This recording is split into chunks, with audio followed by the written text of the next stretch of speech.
Hi, my name is John Whitehead. I'm a leadership and executive coach, and I work with senior and emerging leaders in organizations. And over the last number of weeks, we've been looking at the third practice in Kouzes Posner's The Leadership Challenge.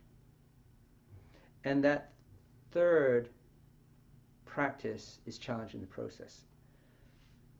And within those practices, we have 6 behaviors in each of the practices, right? And this week we come across a very interesting one. And at first you say, well, what's this got to do with challenging the process? And here is the 5th behavior. The leader that makes extraordinary things happening in organization makes certain that they set achievable goals, make concrete plans, and establish measurable milestones for the projects and programs that they work on. So let me say that again. They make certain that they set achievable goals, make concrete plans, and establish measurable milestones for the projects and programs that they work on. Now, some of you watching this will say, yeah, I've set goals. I might even use the SMART system for setting goals. Or I may use a different system. So I'm setting goals that are specific, right? They're measurable. You know what the SMART process is. But then how do we actually measure those? Do we actually measure them? Do we set goalposts, mileposts? I'm working with a client right now who has a real challenge with time management and organizational management. And one of the things that we've been working together on is setting what I call roadmaps for projects. So if there is a project that he has, setting a roadmap for that project with milestones, right? So one of the first questions is, when does this project need to be completed? Bang, we've got an end date. Now, to get that completed, what are the steps?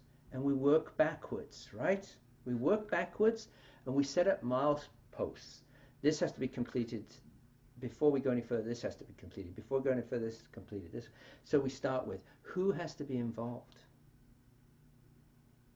Getting very, very detailed, because this individual, that's their challenge.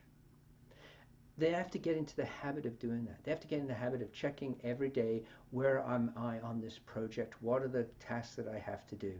Who do I have to get involved? For some of you who are watching this, you go, that's not my problem. I don't have a problem. Great. Let me ask you this. Do you reward the people that you're working with? Do you help them? Do you keep them? Do you communicate? Are you transparent about the process and the project and where you are in the project? Are you bringing those folks along in that? Interesting. So think about this with your own people. Just because, one of the things that Sis said to me is, just because you are competent in that area doesn't mean those folks around you have those same competencies. So one of the questions is, are you aware of those folks around you, where their challenges might be, and what are you doing to help them? How are you coaching them? Challenging the process is about looking outside the box. Challenging people to come up with new and fresh ideas. Doing homework, in other words, keeping up to date. And so when you're putting projects together, we might say, well, this is quite simple. This is all we're doing. We've got an end date, and then we're working backwards and putting in milestones. But it's a lot more complex than that, isn't it? Especially when we're dealing with people.